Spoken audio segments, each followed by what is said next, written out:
Assalamualaikum warahmatullahi wabarakatuh. Perkenalkan, saya Rizka Marlianti SPD, guru SMP Negeri 42 Oku. Saya merupakan calon guru penggerak angkatan 9 dari Kabupaten Ogan Komering Ulu, Provinsi Sumatera Selatan.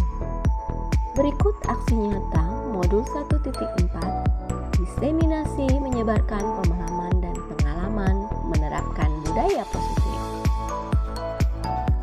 Berikut saya perkenalkan instruktur saya, Bapak Dr. Haji Jajang Supriyatna SPD MPD, dan pengajar praktik Bapak Data Wardana SPD GR.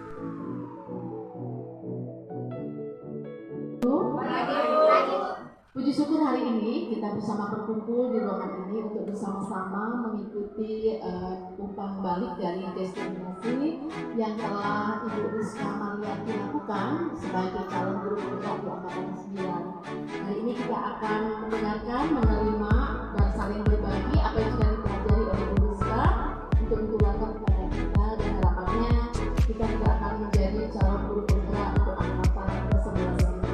Maka tanpa waktu, mari kita ikuti dengan bersama kegiatan ini. Semoga sukses tentunya buat Bu Rizka dan untuk kita semua. Sekali lagi selamat mengikuti dan terima kasih untuk semuanya. Assalamualaikum warahmatullahi wabarakatuh. Terima kasih saya ucapkan kepada Ibu Nurwati yang sudah memberikan kesempatan saya untuk bisa melakukan kegiatan diseminasi menyebarkan pemahaman dan pengalaman penerapan budaya positif. Dan tidak lupa saya ucapkan terima kasih kepada Bapak Ibu yang sudah menyempatkan waktunya untuk kegiatan kita pada hari ini. Baiklah Bapak Ibu, aksi nyata modul 1.4. Nah, jadi itu yang akan saya lakukan pada hari ini. Sebelumnya saya perkenalkan dulu Bapak Ibu. Jadi di guru penggerak itu ada yang namanya instruktur. Jadi instruktur itu tugasnya untuk membimbing kita di kegiatan pembelajaran di LMS. Kalau LMS itu secara daring, jadi ada tugasnya daring. Instruktur saya namanya Dr. Jajang Supriyatna SPD MPD. Nah, Pak Jajang ini adalah pengawas di Kabupaten Garut, jadi jauh di Garut, orang Garut.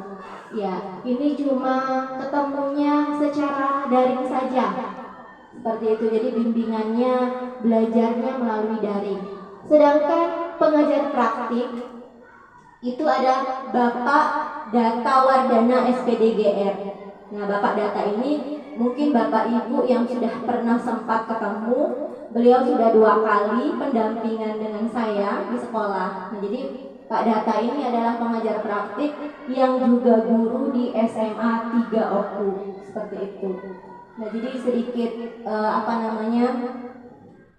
perkenalkan orang-orang yang membimbing kami di calon guru penggerak. Nah, adapun tujuan kegiatan diseminasi ini adalah yang pertama, meningkatkan pengetahuan dan pemahaman tentang budaya positif.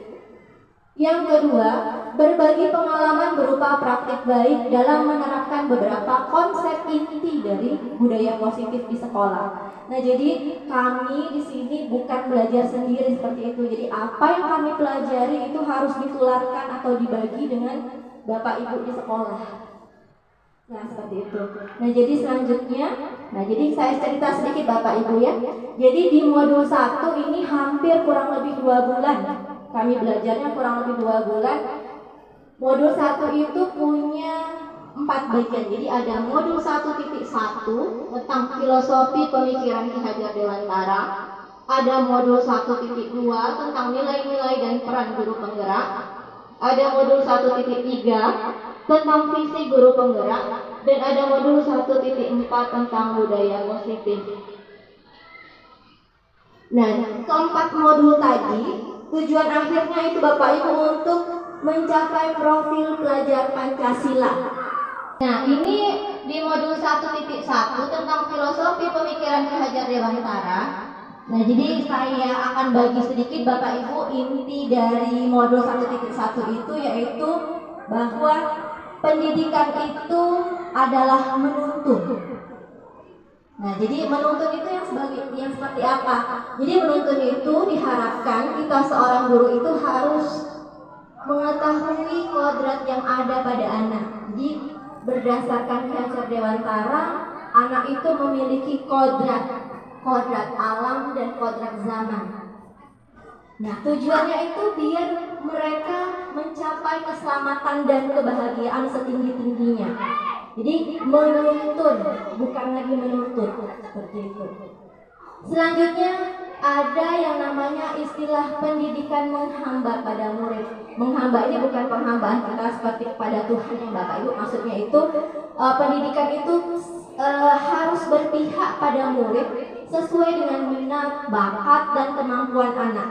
Nah, ini harus kita perhatikan minat dan bakatnya. Selanjutnya guru ibarat petani. Nah, jadi Ki Hajar Dewantara ini mengibaratkan kita Bapak Ibu guru ini sebagai petani. Nah, petani yang seperti apa?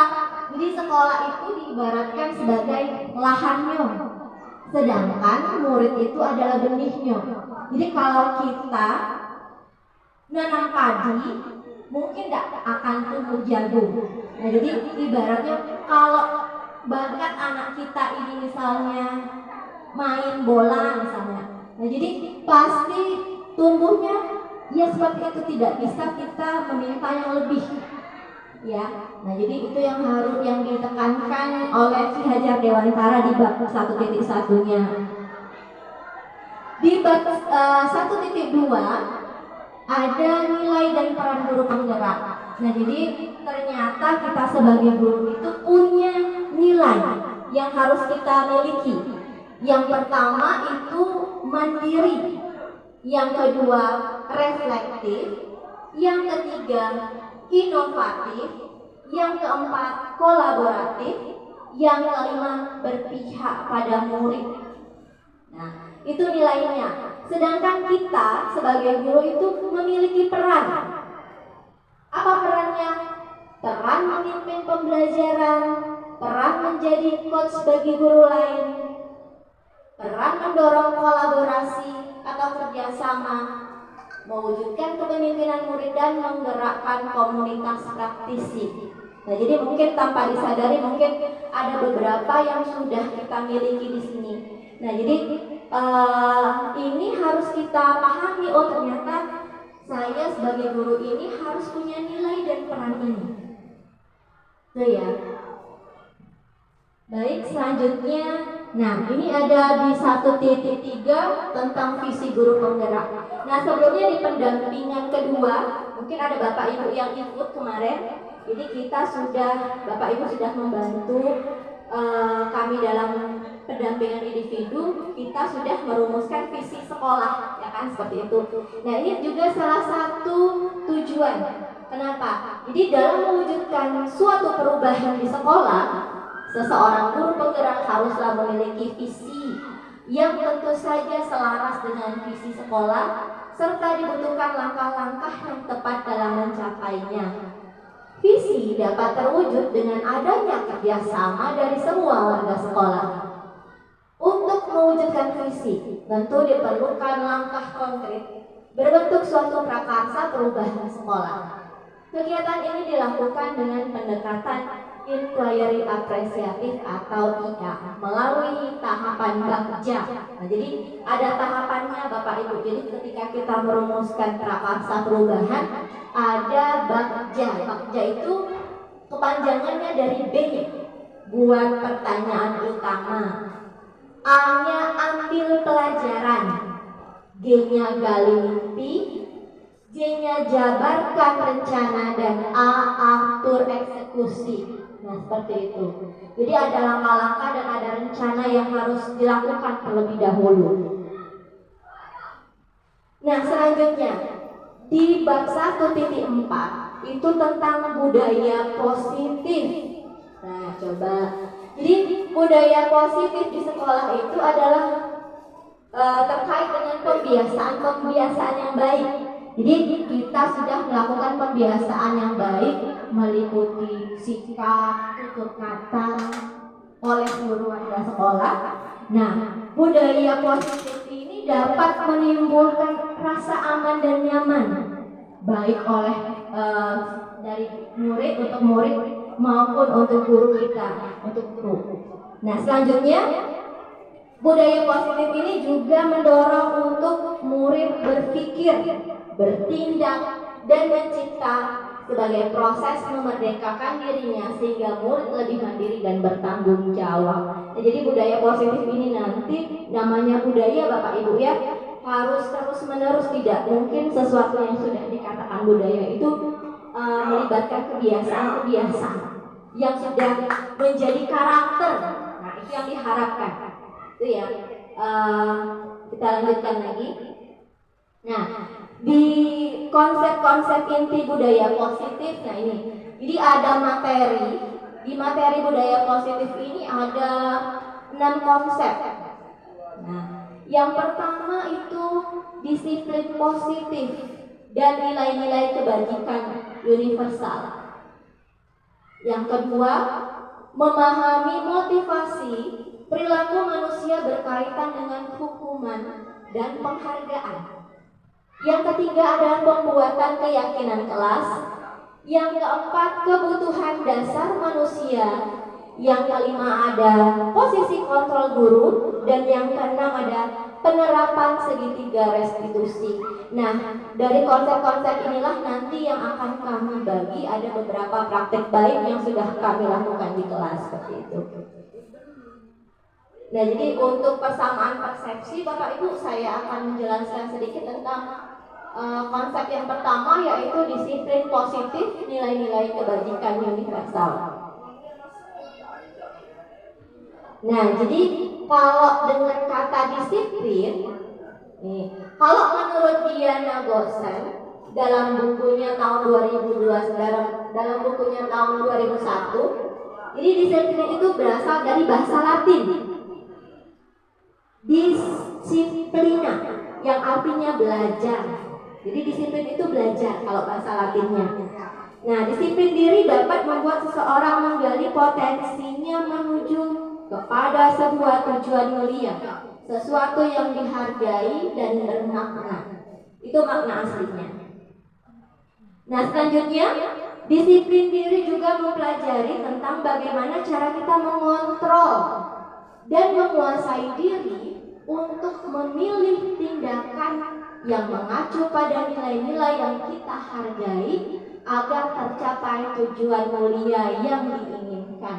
Nah, jadi kontrol emosi, menguasai diri itu termasuk disiplin. Nah, dalam budaya kita, makna disiplin ini dimaknai sesuatu yang dilakukan seseorang pada orang lain untuk mendapatkan kepatuhan.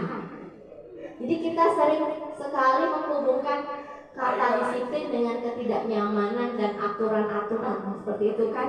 Jika misalnya biar disiplin, nanti ini ada aturannya ini. Nah, seperti itu. Jadi untuk mengekang atau untuk biar orang patuh seperti itu kan. Nah, sekarang coba saya ada kegiatan nih Bapak Ibu. Coba Bapak Ibu dengar dulu ini, nanti kita praktekkan seperti itu. Jadi kegiatan kepala tangan namanya. Nah, sekarang jadi Bapak Ibu sobek kertas kecil atau tidak usah disobek lah. Anggap ada sesuatu yang berharga yang Ibu Bapak punya. Terus simpan di dalam tangannya. Genggam. Iya. Nah, simpan, entah itu emas, entah itu apa, pokoknya berharga. Ibu pegang, Ibu genggam di tangan Ibu sekarang. Oke? Nah, sekarang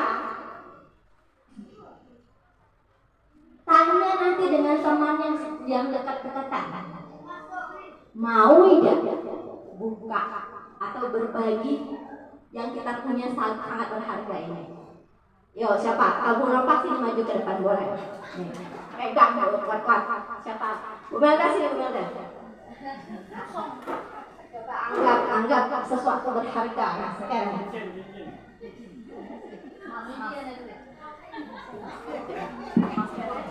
Ya, coba sama-sama pegang.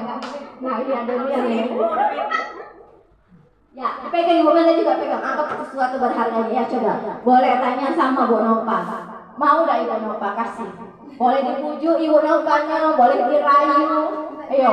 Jadi tidak minta.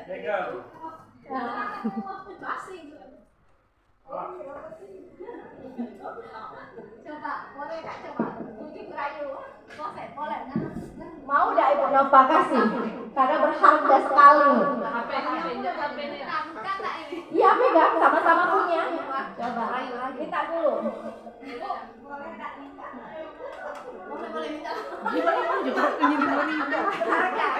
Dikasih ya, dibuka. Boleh. Kalau Ibu Melda yang berharganya tadi mau udah dikasih sama Ibu Nova. Wow, saking berharga aja dua-duanya dipegang kuat-kuat. Oke, kasih, silakan dulu. Nah, jadi oke Bapak Ibu. Jadi bisa dilihat tadi ya, Ibu Nova mau nggak Nova dikasih? Mau? Mau? Oke, atas kemauannya sendiri kan dia buka tangan. Oke. Kalau Ibu Melda tadi mau nggak? Nggak mau. Nah, kasih tangannya. Nah, jadi sebenarnya sesuatu berharga itu yang menentukan mau buka atau tidak itu siapa? Diri sendiri kan berarti. Oke. Iya. Nih pertanyaannya tadi ya. Jadi yang pegang kontrolnya itu diri sendiri. Mau tetap menutup atau membuka. Oke. Nah, sekarang ada yang namanya paradigma teori kontrol. Nah, jadi selama ini kita berpikir bahwa guru itu bisa mengontrol murid. Oke. Selanjutnya ilusi. Kenapa dikatakan ilusi? Nah, jadi ilusi bahwa kritik dan membuat orang merasa bersalah itu dapat menguatkan karakter. Jadi ketika kita mengkritik seseorang, kita berharap karakternya akan kuat. Selanjutnya, semua penguatan positif efektif dan bermanfaat. Dan ilusi bahwa semua penguatan positif efektif dan bermanfaat. Oke, sama itu ya. Nih. Nah, padahal nih coba Bapak Ibu lihat. Jadi ada namanya paradigma stimulus respon dan teori kontrol. Siapa sesungguhnya yang memiliki kontrol tadi? Kalau menurut stimulus respon, kita mencoba mengubah orang agar berpandangan sama dengan kita. Jadi kita kalau misalnya ada ide, kita maunya orang itu ubah seperti yang punya kita. Nih. Tapi kalau di teori kontrol, kita berusaha memahami pandangan orang lain tentang dunia. Jadi kita menyelami orang lain seperti itu. Selanjutnya stimulus respon perilaku buruk dilihat sebagai suatu kesalahan. Namun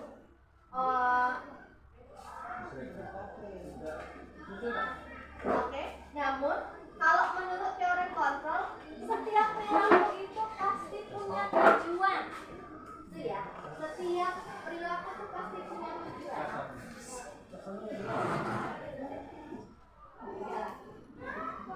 Selanjutnya stimulus respon yang lain, yaitu orang lain itu bisa kontrol saya. Itu menurut stimulus respon, jadi orang lain bisa mengontrol diri kita. Tapi menurut teori kontrol, hanya Anda yang bisa mengontrol Anda sendiri. Itu teorinya.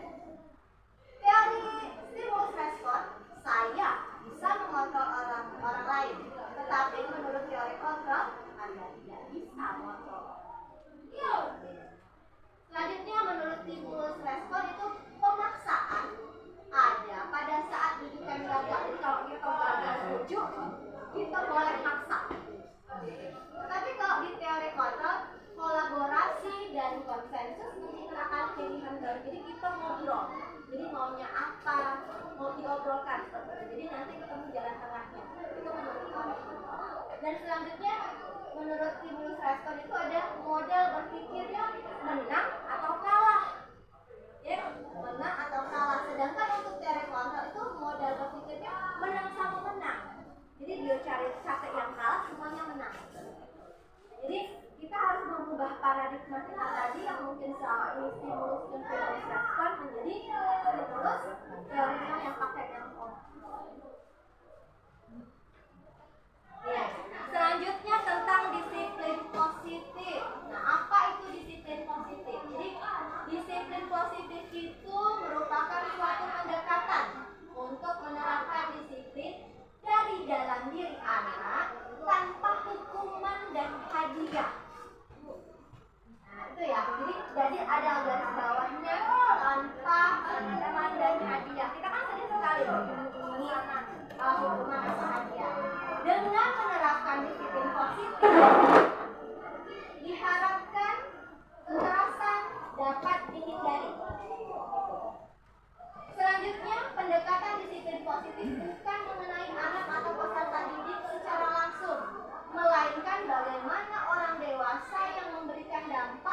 positif tanpa kekerasan, memotivasi, merefleksi kesalahan, menghargai, membangun logika, dan bersifat jangka panjang.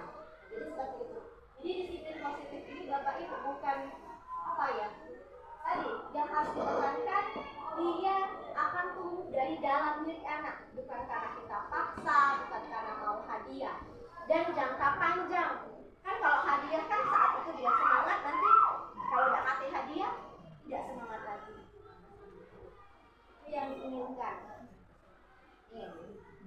Nah, jadi nanti tujuan positifnya itu, disiplin positif ini sebagai bentuk kontrol diri. Nah, yang mana nanti akan berpijak kepada nilai-nilai kebajikan universal. Nah, kebijakan universal ini terdapat di profil pelajar Pancasila yang disepakati. Jadi kalau namanya universal berarti tidak memandang suku, tidak memandang agama, bahasa dan latar belakang ini bersifat umum. Ini contoh dari nilai-nilai kebajikan universal. Jadi nilai yang disepakati bersama lepas dari suku bangsa, agama, bahasa maupun latar belakang. Jadi contohnya pada profil pelajar Pancasila ada beriman dan bertakwa kepada Tuhan Yang Maha Esa, akhlak mulia, berkebinekaan global, gotong royong, berdiri dan bernegara adil. Itu nilai, contoh nilai kebajikannya. Sedangkan di Ibu Primarius program itu ada toleransi, rasa hormat, integritas, mandiri menghargai, antusias, empati, keingintahuan, kreativitas, kerjasama, percaya diri dan komitmen. Beda-beda. Jadi selanjutnya di keterampilan hidup ada life skill-nya, itu nilai kebajikannya ada dapat dipercaya, lulus hati, pendengar yang aktif, tidak merendahkan orang lain dan memberikan yang terbaik dari diri. Jadi dari diri yang memberikan yang terbaik.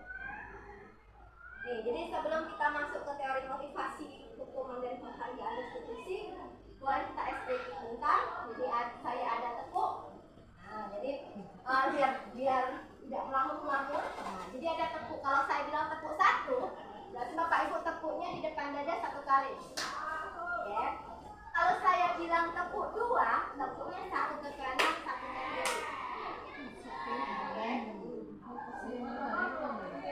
Nah, tepuk 1, tepuk 2, oke, kanan kiri.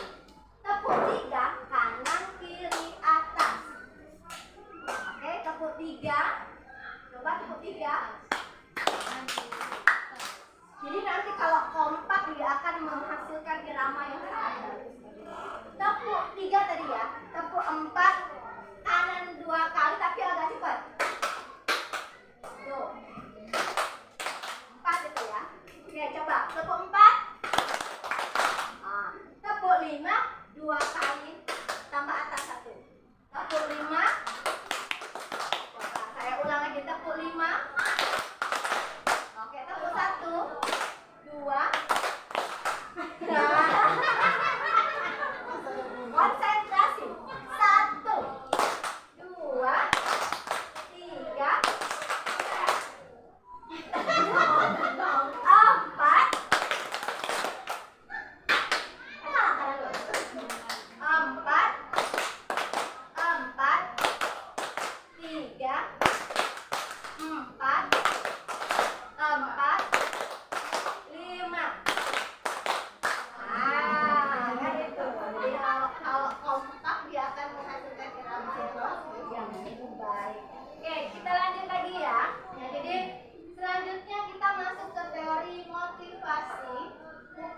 penghargaan serta restitusi. Jadi tadi kan kita kalau berdasarkan teori kontrol tadi kan setiap perilaku itu kan punya alasan seperti itu. Jadi berdasarkan teori motivasi perilaku manusia ada yang pertama, manusia melakukan sesuatu itu pertama untuk menghindari ketidaknyamanan atas hukuman. Apa yang akan terjadi bila saya tidak melakukannya? Nah, yang kedua, untuk mendapatkan imbalan dari orang lain. Apa yang akan saya dapatkan apabila saya melakukannya? Yang ketiga, untuk menghargai saya akan menjadi orang yang seperti apa bila saya melakukannya. Jadi ada alasan di setiap tindakan itu ada alasan. Nah, kalau alasannya untuk menghindari ketidaknyamanan atau karena daripada ini kami dapat hukuman yang sudah diberikan baik kan, gitu ya. Nah, jadi itu namanya motivasinya baru bersifat eksternal Bapak Ibu, karena takut dihukum dia melakukan sesuatu. Ya. Nah, terus kalau dia untuk mendapatkan imbalan tadi dia sama. Itu juga eksternal motivasinya dari luar.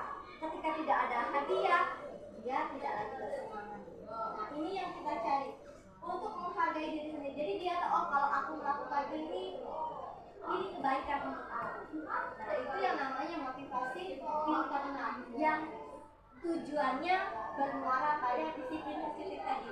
Jadi timbul rasa menghargai dirinya sendiri karena melakukan sesuatu yang baik untuk dirinya. Ini menurut ya, tahu Pak, dasar langsung udah cerah dan orang PPK kayak Ki Hajar Dewantara benar Pak. Jadi merdeka itu menurut Ki Hajar Dewantara artinya tidak hanya terlepas dari perintah, akan tetapi juga cakap buat memerintah diri sendiri. Nah, ini yang juga saya pelajari. Jadi kadang kita ini untuk memerintah diri sendiri cakap baru merdeka.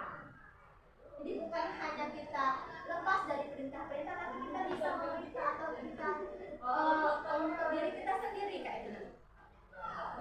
Itu menurut Ki Hajar Dewantara. Ya. Nah ini, jadi tadi kan ketika motivasinya itu bersifat internal, jadi orang itu akan menghargai dirinya dengan nilai-nilai yang mereka percayai. Jadi kalau hindari hukuman dan penghargaan tadi itu eksternal, kalau yang ini tadi yang internal. Jadi ini ada apa namanya? Ada wacana sedikit dihukum oleh penghargaan. Jadi ini saya juga baru bisa seperti itu ternyata. Nah, jadi ketika penghargaan itu bisa juga sebagai hukuman untuk orang-orang tertentu. Jadi contoh, jadi saat kita berulang kali menjadikan hadiah kepada anak-anak agar berlaku tanggung jawab, atau kepada seorang murid agar mempelajari sesuatu yang baru, atau kepada seorang karyawan agar melakukan pekerjaan yang berkualitas, kita sedang berasumsi mereka tidak dapat melakukannya atau mereka tidak akan memilih untuk melakukannya. Itu menurut Al-Fiqh. Nah, jadi penghargaan itu jadi apa ya? Sebagian orang menganggap berarti aku ini dianggap tidak bisa. Jadi itu apa ya, seperti ya hukum gitu. Jadi dampak penghargaan itu ternyata juga bisa menurunkan kualitas, bisa juga mematikan kreativitas dan bisa mengurangi motivasi intrinsik. Nah, jadi contohnya kalau di yang modul apa namanya disiplin positif ini, kalau bisa penghargaan, hadiah, hal-hal yang seperti itu yang bersifat yang dari luar dikurangi, kita menginginkan dari dalam anak ini yang kita tidak boleh Bapak Ibu ya, kalau bisa kalau teorinya sudah dapat, apa salahnya kalau diterapkan.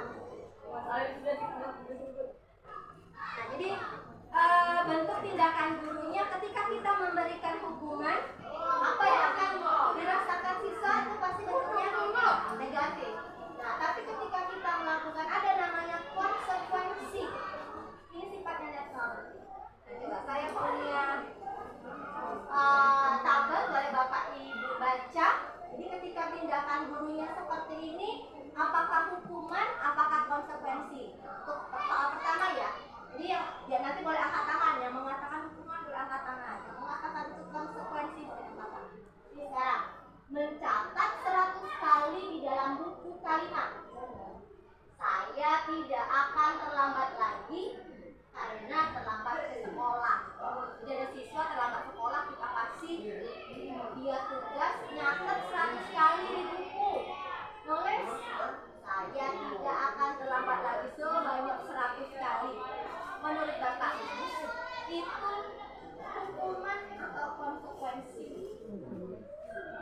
Coba.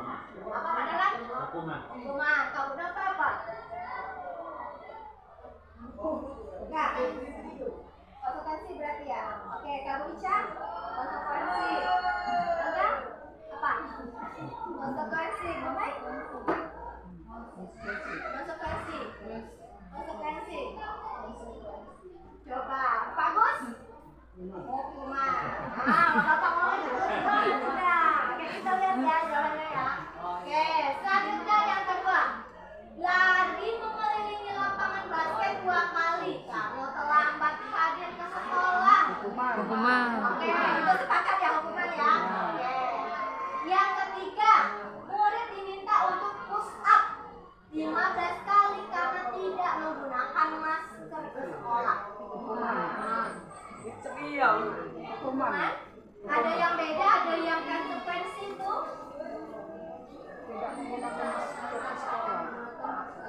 Ya, dia suruh di push up berapa? Suruh push up, masker itu tadi wajib. Ya.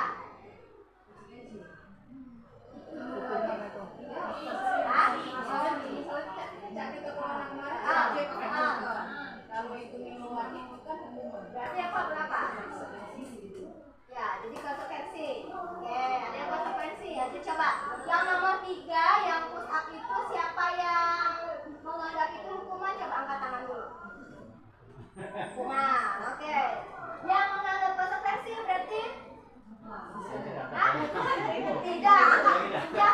Yang menganggap konsekuensi angkat tangan juga. Coba. Oke, atau yang dua-dua atau yang angkat tangan. Oke ya. Kita ambil dulu.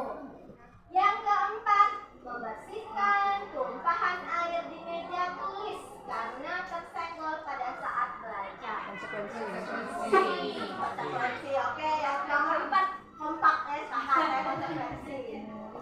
Selanjutnya murid disuruh untuk mengenakan sepatu seharian di sekolah karena tidak mengenakan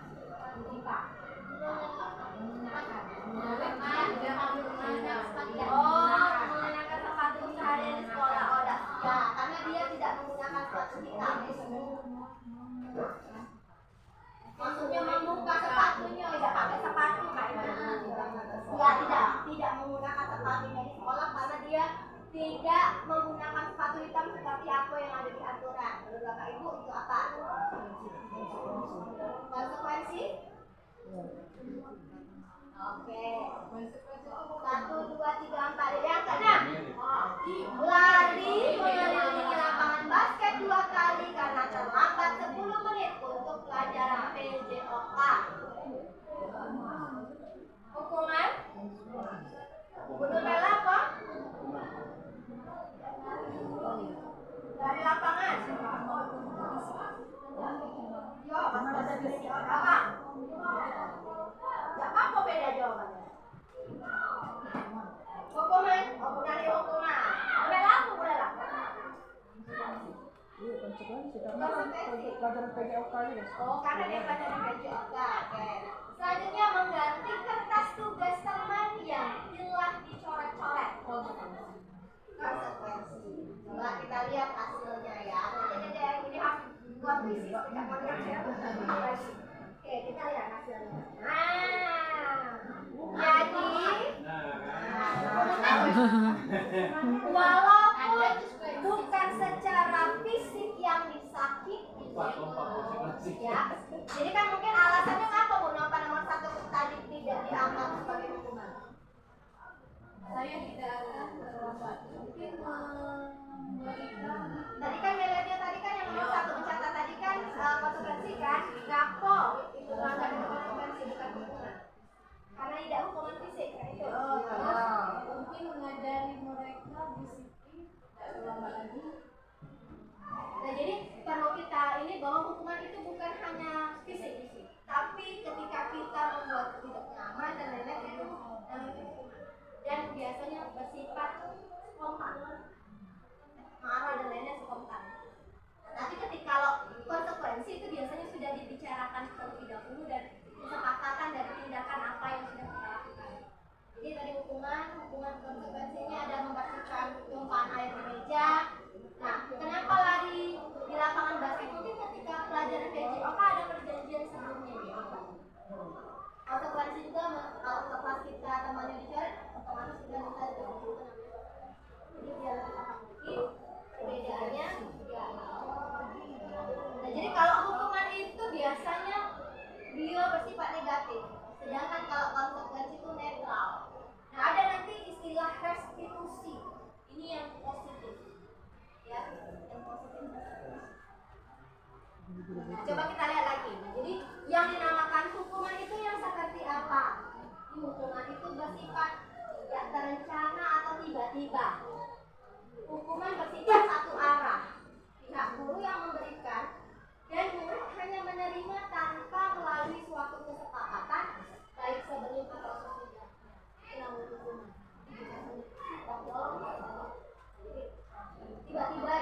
Tapi kalau nomor 1 tadi di waktu sekolah pernah ngalamin. Iya Pak. Jadi rasanya Buat kali sombong. 4. Lagi buku gitu ya Pak. Buat saya 10 soal, buat 10 soal. Soal. Tapi kamu kenapa ujung-ujung Pak? Kamu masih gawe gitu.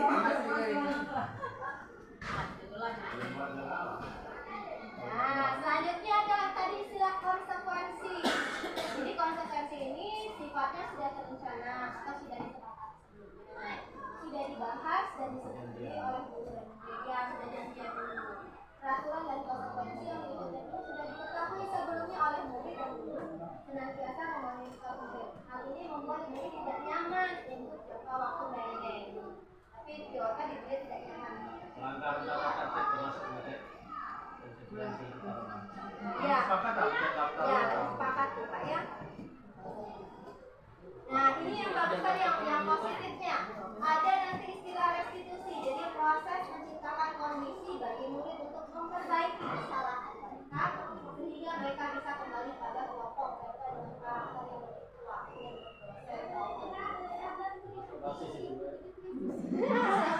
Ya, setelah dikumpulkan tidak lagi kan? Ya, setelah dikumpulkan lagi bina, tidak lagi. Nah, restitusi juga sebagai proses kolaboratif yang mengajarkan murid untuk mencari solusi untuk masalah, membantu murid berpikir tentang orang seperti apa yang mereka inginkan dan bagaimana mereka harus memperlakukan hal lain. Di ciri-ciri dari restitusi, jadi restitusi itu bukan untuk menutup kesalahan, namun untuk belajar dari kesalahan, memperbaiki hubungan, tawar menawar. Kalau dari restitusi nanti ada tawar menawar, bukan karena dipaksa, menuntut melihat dari dalam diri, mencari kebutuhan dasarnya, terus mencari cara yang paling baik, fokus pada karakternya. Jadi yang dibina itu karakternya, bukan tindakannya. Terus fokus pada solusi dan mengembalikan murid yang berbuat salah pada kelompok. Ini perbedaannya tadi ya. Nah, selanjutnya ada keyakinan kelas. Keyakinan kelas merupakan sebuah nilai-nilai kebajikan universal yang telah disepakati secara tersirat dan lepas dari adanya latar belakang negara, bahasa maupun beragama. Ya Allah. Yang mempunyai nilai-nilai kebajikan yang dapat dipercaya. Mengapa tidak peraturan saja, mengapa kita perlu keyakinan kelas? Jadi ini salah satunya itu contoh keyakinan kelas. Jadi bentuk keyakinan kelas itu bersifat abstrak, berupa pernyataan universal, dibuat dalam pernyataan positif, tidak perlu terlalu banyak agar mudah diingat, sesuai dengan kondisi kelas dan sekolah sehingga mudah diterapkan. Semua sekolah warga atau warga kelas dilibatkan saat membuat keyakinan kelas. Itu foto saya ketika membuat keyakinan kelas di kelas 9B. Ini sudah saya terapkan di kelas 9B.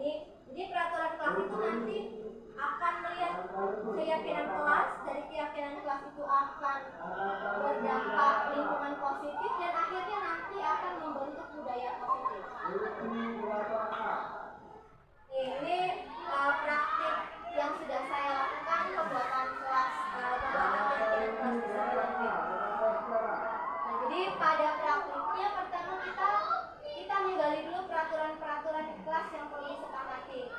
Selanjutnya nanti peraturan itu kita ubah menjadi kalimat positif. Ya, jadi misalnya jangan membuang sampah. Jadi dia kalimatnya kita ubah menjadi membuang sampah pada tempatnya. Jadi kalimatnya diubah jadi kalimat positif. Jadi kata jangan itu tidak boleh dibuang.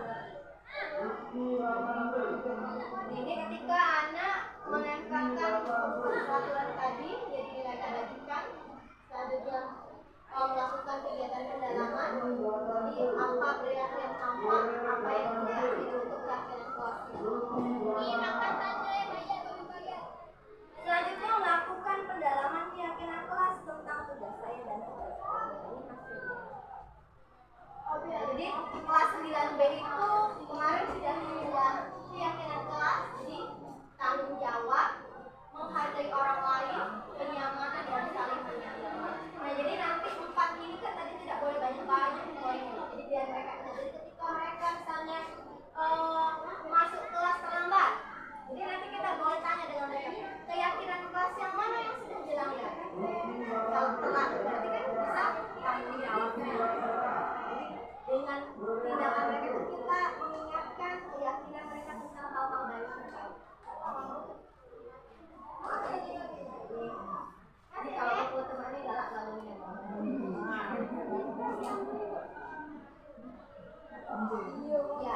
kelas 9C.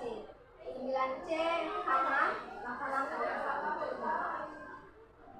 Nah, selanjutnya ada kebutuhan dasar manusia. Jadi kebutuhan dasar manusia itu ada 5. Bertahan hidup. Jadi ada kebutuhan bertahan hidup, kasih sayang dan rasa diterima, penguasaan, kebebasan, kesenangan. Jadi kalau bertahan hidup itu yang berkaitan dengan makanan, pakaian, tempat tinggal, keamanan, kesehatan. Sedangkan rasa sayang itu rasa diterima, memulihkan, berbagi, kerjasama, menjadi bagian dalam kelompok. Nah, selanjutnya ada penguasaan. Ini meliputi harga diri, keinginan untuk dianggap, memimpin, berprestasi, diakui dan didengar. Kebebasan. Kebebasan ini mandiri, memiliki pilihan, mencoba hal baru, mampu mengendalikan arah dirinya. Sedangkan untuk kesenangan bermain, humor, antusiasme dan ketawa. Nah, sekarang ini Bapak Ibu ya, ini posisi kontrol. Nih. Jadi kita sebagai guru kita di posisi yang mana? Nah, sekarang kita di posisi yang mana? Apakah sebagai penghukum, ataukah sebagai pembuat kata bersalah, atau sebagai teman, atau sebagai penonton, atau sebagai media? Nah, saya akan tampilkan video, ada video ini dari Kemdikbudnya ya. Nah, kita posisinya di mana? Nah, ini coba lihat dulu ya.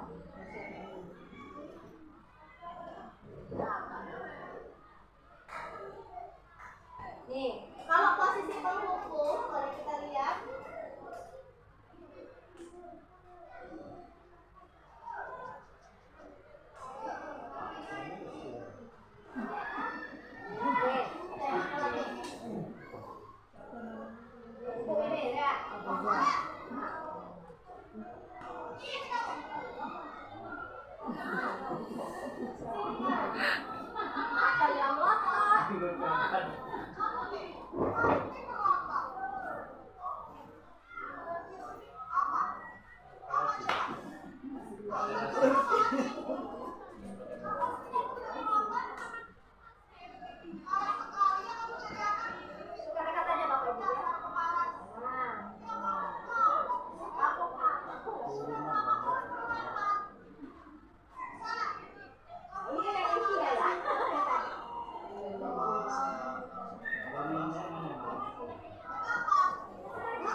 Adik, tak pinggang, membentuk.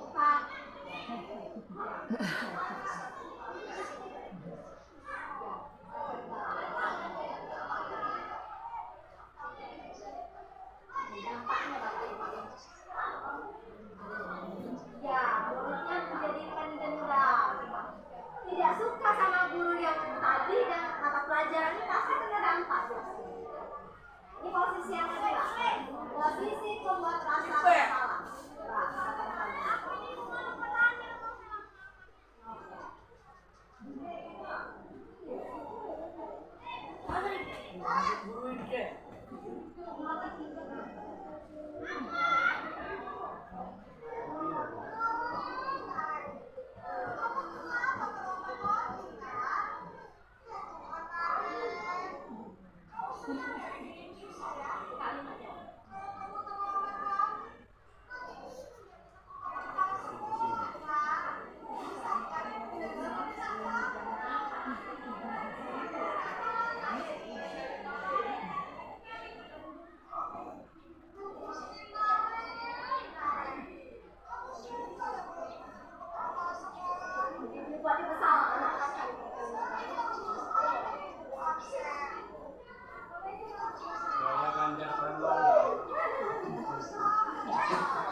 Teman,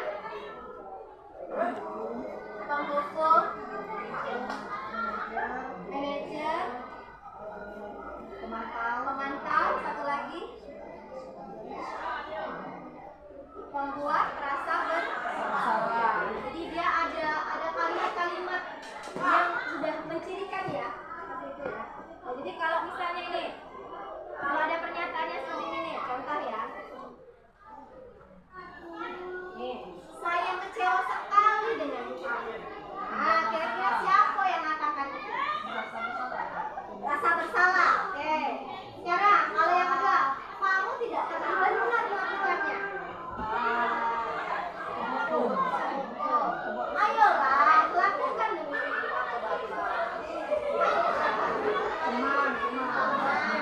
Terus yang keempat, apakah kamu mau mendapatkan stiker bintang hari ini?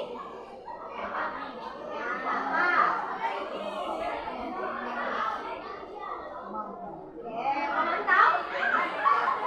Bagaimana kamu bisa menyelesaikan masalah ini? Manajer. Kamu selalu yang paling akhir. Oke, kita cek ya. Benar. Jadi saya kecewa tuh membuat rasa bersalah. Kamu tidak pernah benar penghukum. Ayo lakukanlah demi kata bapak teman. Stiker bintang pemantau. Menyelesaikan masalah tadi ya. Solusinya dicarikan ke manajer yang selalu paling akhir. Tadi alhamdulillah bapak ibu. Nah, jadi Bapak Ibu di antara kelima posisi kontrol tersebut, seorang guru yang menggunakan kontrol sebagai manajer. Walau kontrol sebagai manajer ini tidak semudah membalikkan telapak tangan. Jadi karena guru berbuat sesuatu bersama murid, tidak perlu mempersilahkan murid dan mempertanggungjawabkan perilakunya, mendukung murid agar dapat menemukan solusi atas permasalahan ini, mengacu pada restitusi di mana murid diatur untuk menganalisis kebutuhan ini. Nah, selanjutnya ada segitiga restitusi. Di segitiga restitusi itu ada. Jadi proses menciptakan kondisi bagi peserta didik untuk memperbaiki kesalahan mereka dengan mandiri dan bertanggung jawab sehingga bisa kembali pada kemampuan mereka secara Jadi nanti ada dalam segitiga restitusi.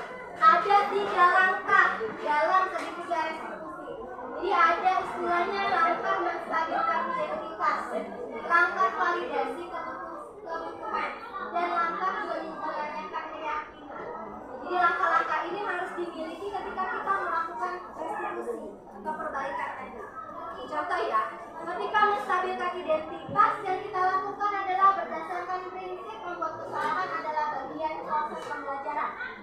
Menggeser identitas gagal ke identitas sukses. Ya. Selanjutnya ada validasi tindakan yang salah. Nah, untuk validasi tindakan yang salah itu berdasarkan prinsip setiap perilaku berupaya memenuhi suatu kebutuhan tertentu. Guru akan bergeser dari pemikiran stimulus respon ke proaktif, mengenali dan mengakui kebutuhan murid akan memperbaiki hubungan dengan murid.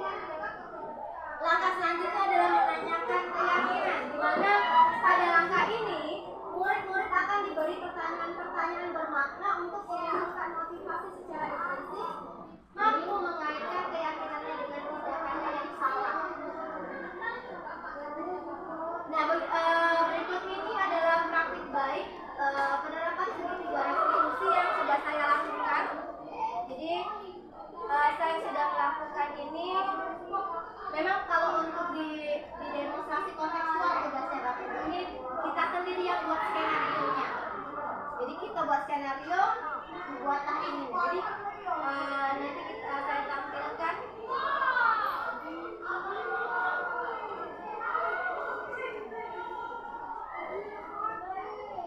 Untuk contoh penerapan segitiga restitusi.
mengatakan Friska kalau tidak boleh mengambil kepunyaan orang tanpa izin.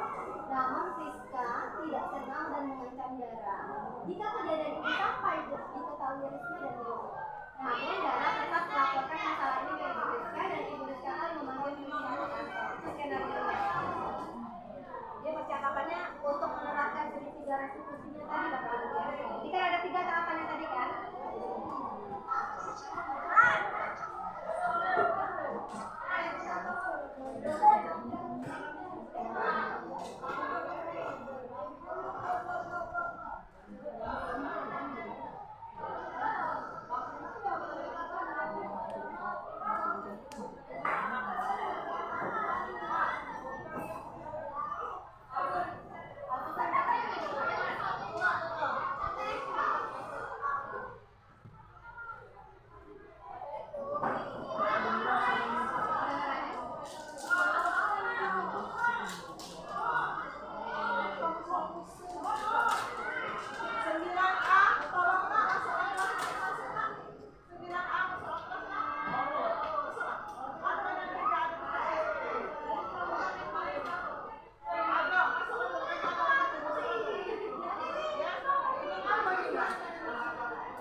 Dicurikan solusinya Bapak Ibunya ditanyakan kepada siswanya apa yang akan dilakukannya biar botol, dia kan alasannya tadi karena botol minumnya itu ketinggalan ya dia karena haus dia minum punya temannya tadi. Jadi ditanya tuh bagaimana solusinya biar hal tersebut tidak terjadi kembali, tidak terulang. Dari siswanya ya akan berusaha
Tentunya untuk mewujudkan hal ini membutuhkan proses yang tidak bisa dilakukan dalam waktu singkat.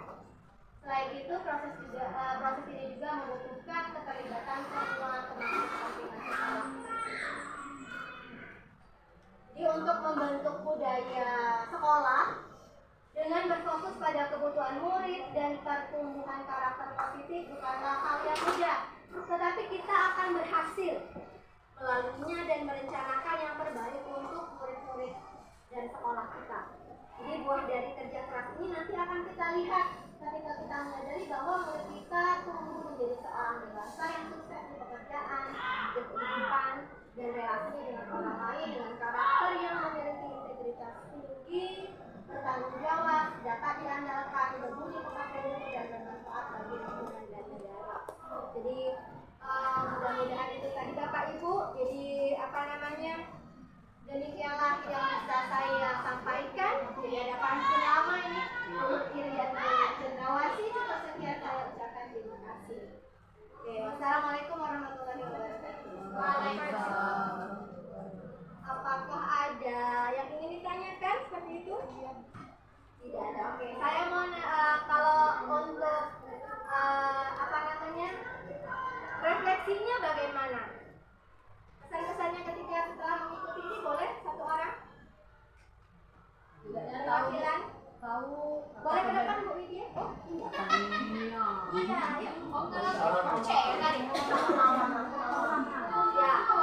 Perasaannya bagaimana setelah disampaikan materi ini? Tidaknya sudah kita Setidaknya kami mengetahui apa perbedaan dari hukuman dan konstitusi ya. Terus cara yang menurut siswa tadi, yang 5 tadi ya, yang mana yang baiknya atau yang buruk apa anak. Rasanya bagaimana? Senang, antusias? Oke. Boleh kita tepuk tangan untuk kegiatan kita hari ini.